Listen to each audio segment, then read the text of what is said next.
where, all of a sudden a cardiologist, it's not, Dr. Wilner, the cardiologist, or in my case, neurologist. It's, well, we've got 20 cardiologists and we need a new one.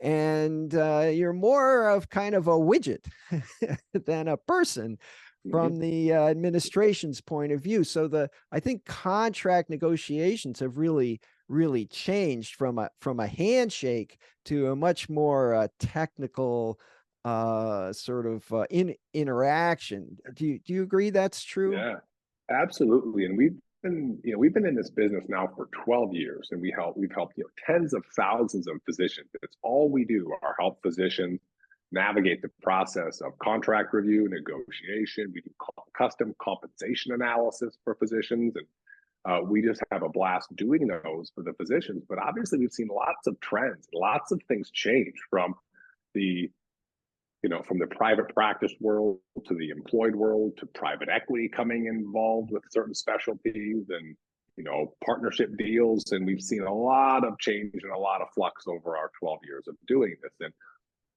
yeah, I think, I want to say we've seen it all, but, I'm sure that we haven't. But, I have some fond memories of working with some wonderful physicians who were in their 60s, mid 60s, and they had called and they had said, John, I've been by myself, or I've been with a Mm.